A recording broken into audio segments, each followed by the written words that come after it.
Hello students, आज हम start करने वाले हैं थर्मोडायनेमिक्स सेकंड। इससे पहले हमने थर्मोडायनेमिक्स फर्स्ट में ऊष्मागतिकी की प्रथम नियम और जीरोथ लॉ के बारे में बात की, थर्मोकेमिस्ट्री के बारे में बात की। यद्यपि ऊष्मागतिकी का प्रथम नियम अपने आप में परिपूर्ण है, फिर भी इसकी कुछ लिमिटेशन है, कुछ सीमाएँ हैं। क्या है जिसके बारे में हम बात करते हैं। फर्स्ट, ऊष्मागतिकी का प्रथम नियम तंत्र द्वारा अवशोषित ऊष्मा तथा किए गए कार्य में संबंध बताता है, परंतु ऊष्मा के प्रवाह की दिशा के बारे में नहीं बताता है। मतलब ऊष्मा का प्रवाह किस दिशा से किस दिशा की ओर होता है, इसके बारे में ऊष्मागतिकी का प्रथम नियम नहीं बताता है। द्वितीय नियम, प्रथम नियम के अनुसार किसी विलगित तंत्र की अवस्था परिवर्तन में उसकी ऊर्जा स्थिर रहती है, मतलब कंजर्वेशन का नियम है। परंतु यह नियम इस बात पर कोई प्रकाश नहीं डालता कि अवस्था परिवर्तन स्वतः होती है या नहीं, अथवा परिवर्तन संभव है या नहीं है। मतलब ऊष्मागतिकी का प्रथम नियम ऊष्मागतिकी एनर्जी कंजर्वेशन का नियम तो है, लेकिन यह कभी यह नहीं बता पाता कि अवस्था का परिवर्तन स्वतः होगा या नहीं होगा, या परिवर्तन संभव है या नहीं है। और थर्ड पॉइंट है, प्रथम नियम के अनुसार एक प्रकार की ऊर्जा तुल्य मात्रा की दूसरे प्रकार की ऊर्जा में परिवर्तित हो जाती है, परंतु प्रथम नियम यह नहीं बताता कि ऊष्मा को बिना अन्यत्र परिवर्तन किए तुल्य मात्रा के कार्य में पूर्णतः परिवर्तित नहीं किया जा सकता है। मतलब ऊष्मा ऊर्जा को पूर्ण रूप से कार्य ऊर्जा में परिवर्तित नहीं किया जा सकता है, ऐसा प्रथम नियम नहीं बताता है। अतः प्रथम नियम की इन कमियों को दूर करने के लिए ही ऊष्मागतिकी का द्वितीय नियम दिया गया। और ऊष्मागतिकी के द्वितीय नियम की सहायता से ऊष्मा के प्रवाह की दिशा, रासायनिक प्रक्रियाओं के स्वतः होना, साम्यावस्था प्राप्ति के लिए आवश्यक परिस्थिति आदि के बारे में जानकारी हमें मिलती है। और द्वितीय नियम के द्वारा ऊष्मा की अधिकतम मात्रा जो कि कार्य में परिवर्तित की जा सकती है की भी गणना की जा सकती है। तो ऊष्मा की कितनी मात्रा कार्य में परिवर्तित की जा सकती है, इसको समझने के लिए सर्वप्रथम कार्नोट के द्वारा कार्नोट साइकिल दी गई। तो कार्नोट साइकिल क्या है? यह एक ऐसा चक्र है जिसमें कोई तंत्र कुछ उत्क्रमणीय प्रक्रमों से गुजरते हुए अपनी मूल अवस्था में लौट जाता है। मतलब साइकिल है, मतलब जहाँ से स्टार्ट होगा वहीं पर वापस आ जाएगा। और इसको सबसे पहले 1824 में फ्रांसीसी वैज्ञानिक सादी कार्नो ने दिया, और उसी के आधार पर इसको कार्नो इंजन बोला गया, जो कि एक ऊष्मा इंजन है और इसको हम काल्पनिक इंजन मानते हैं। और इसके द्वारा कार्नो ने क्या सिद्ध किया कि आदर्श अवस्थाओं में ऊष्मा का एक निश्चित प्रतिशत ही कार्य में परिणत हो सकता है। मतलब ऊष्मा का कुछ निश्चित प्रतिशत ही कार्य में परिणत हो सकता है। पूरी ऊष्मा पूर्णतः कार्य में परिवर्तित नहीं की जा सकती। ऊर्जा का यह भाग, मतलब ऊर्जा के रूप में हम बात करें तो ऊष्मा ऊर्जा को पूर्ण रूप से कार्य ऊर्जा में परिणत नहीं कर सकते हैं।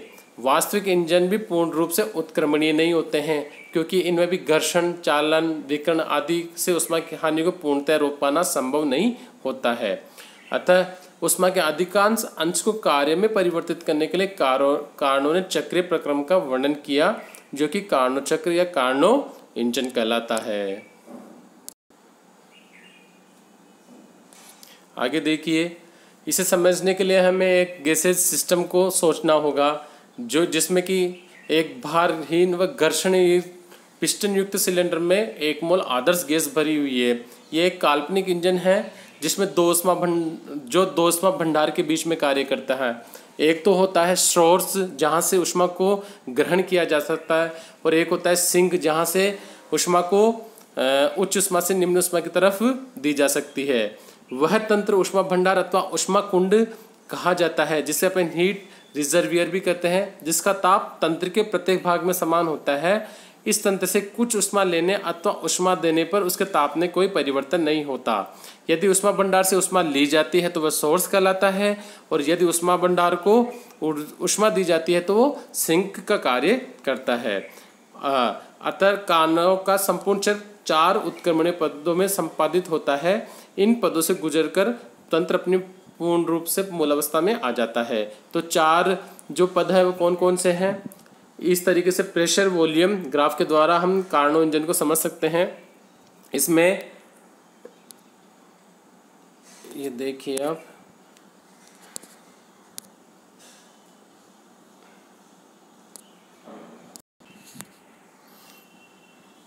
जो पहला पद होता है वो समतापी प्रसार होता है, जिसमें कि पहला पद समतापी प्रसार होता है जिसमें तंत्र का टेम्परेचर चेंजेस नहीं होता है और उसको प्रसारित किया जाता है V1 वॉल्यूम से V2 वॉल्यूम पे, और इस कंडीशन में थोड़ा दाब में भी कमी आती है। सेकंड कौन सा होता है? रुद्धोष्म प्रसार होता है। रुद्धोष्म प्रसार में क्या होता है? रुद्धोष्म प्रसार में आपको पता है कि बाहर से किसी तरह की कोई एनर्जी, किसी तरह की किसी ऊष्मा का आदान प्रदान नहीं होता है। रुद्धोष्म प्रसार के V2 से V3 होता है। थर्ड स्टेज होती है समतापी संपीड़न की। समतापी संपीड़न हो गया तीसरी स्टेज। उसके बाद एक मिनट, जो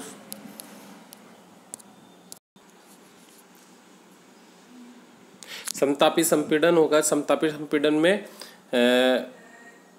टेम्परेचर चेंज नहीं होगा, और सबसे लास्ट वाली स्टेज हो जाएगी रुद्धोष्म संपीड़न। रुद्धोष्म संपीड़न में वही किसी भी तरीके से ऊष्मा का आदान प्रदान नहीं होगा, और जो सिस्टम का टेम्परेचर, सिस्टम की एनर्जी है, सिस्टम की जो ऊष्मा है उसी को यूज में लिया जाएगा।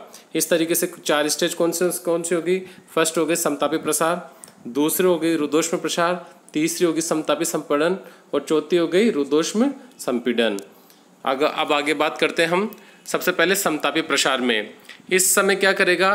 तंत्र को T2 ताप वाले स्रोत के संपर्क में रखा जाता है। T2 ताप मतलब ऊपर की तरफ रखा जाएगा। ये रहा T2 ताप।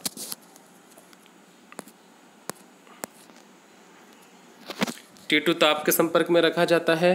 देन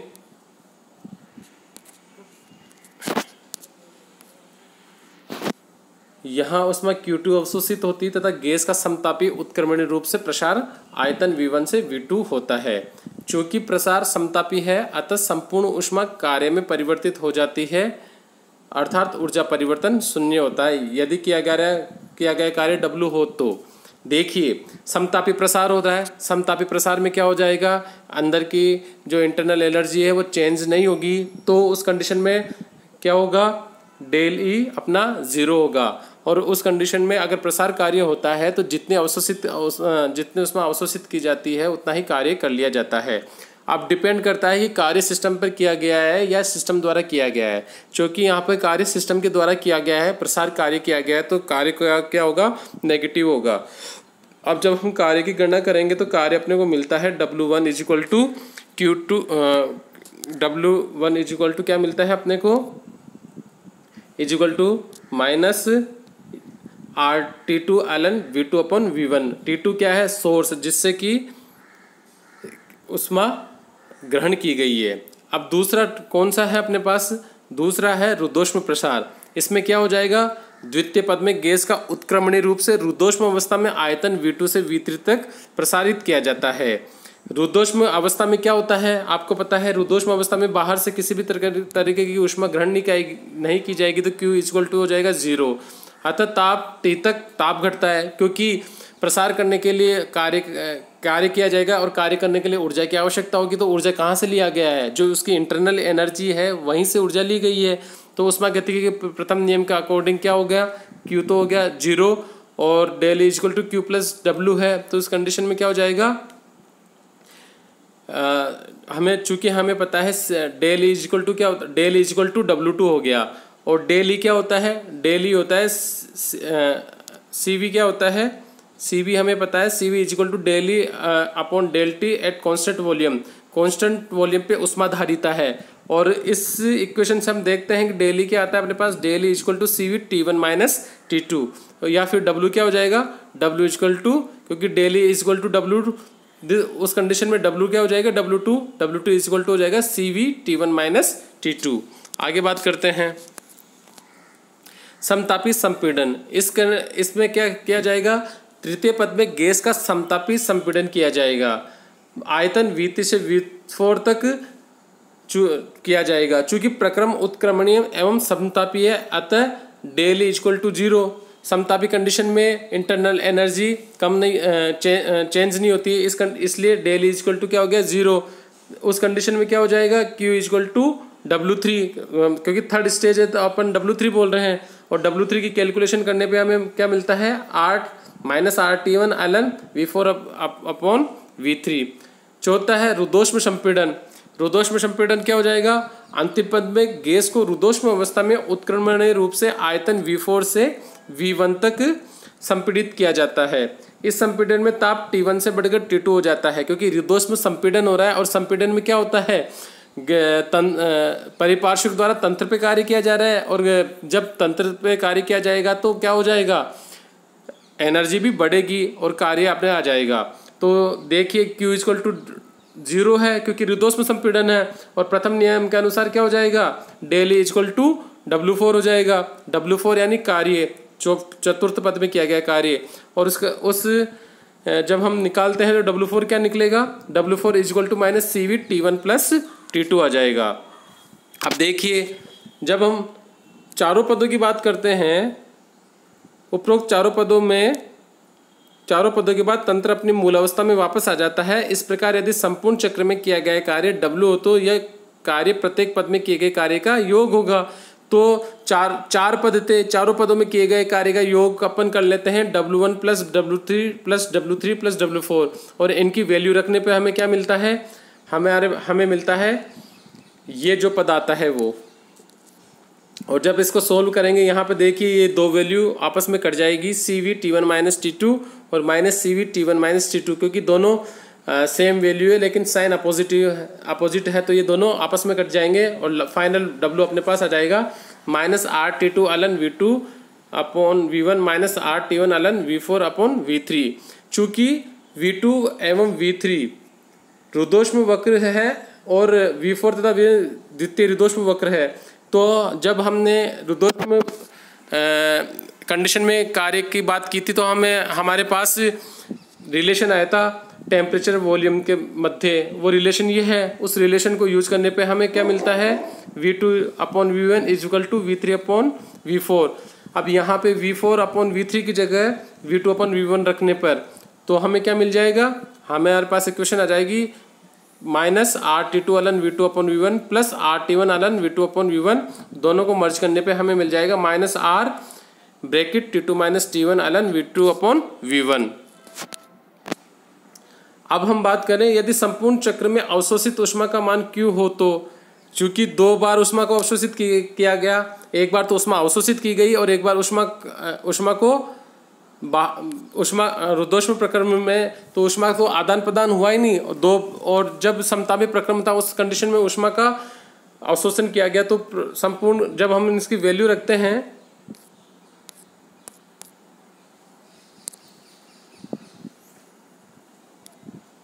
तो Q2 प्लस Q1 की वैल्यू रखी जाती है, तो हमें Q2 की वैल्यू थी RT2 ln V2 upon V1 और Q1 की वैल्यू थी RT1 ln V4 upon V3। दोनों को योग करने पे हमें मिलता है ये वाली इक्वेशन, और वही वाला रिलेशन लगाने पे रुद्धोष्म प्रक्रम वाला हमें मिल जाता है Q RT2 ln V2 upon V1 minus RT1 ln V2 upon V1, और फाइनल आ जाता है Q equal to RT2 minus T1 ln V2 upon V1। तो जितनी ऊष्मा अवशोषित की गई उतना ही कार्य है, लेकिन दोनों के साइन अपोजिट है। अब आगे हम बात करें, इस प्रकार समीकरण 10 तथा 11 से यह स्पष्ट है कि चक्रीय प्रक्रम में डेल इक्वल टू 0 होता है और Q equal to minus W। हमने देखा डेली हमारे हर स्थिति में क्या आया, 0 आया, क्योंकि साइकिल में कहीं से भी साइक्लिक प्रक्रम में कहीं से भी डेली की उसमें वैल्यू में चेंजेस नहीं आता है, और जितनी ऊष्मा ग्रहण की जाती है उतना कार्य कर लिया जाता है। अतः उच्च ताप T2 पर अवशोषित ऊष्मा Q2 तथा किए गए शुद्ध कार्य में संबंध निम्न समीकरण द्वारा स्थापित किया जाता है। तो जब उच्च ताप पर अवशोषित की गई थी ऊष्मा तब उसकी वैल्यू क्या थी, उसकी वैल्यू थी Q2 equal to RT2 ln V2 upon V1, और शुद्ध कार्य क्या किया गया था, अपने पास कार्य ये किया गया था। जब हम इन दोनों के बीच में रिलेशन रखते हैं और दोनों के बीच में डिवाइड करते हैं तो हमें इक्वेशन मिलती है, इक्वेशन 12, जो हमें मिलता है W equal to minus Q2 T2 minus T1 upon T2।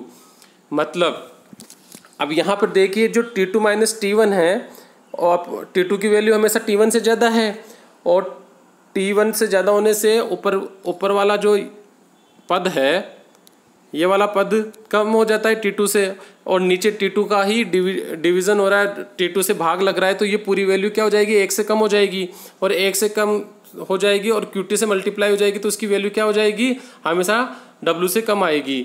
तो देखिए फाइनल रिलेशन आता है हमारे T2 minus T1 upon T2 lesser than 1, मतलब 1 से हमेशा कम होता है।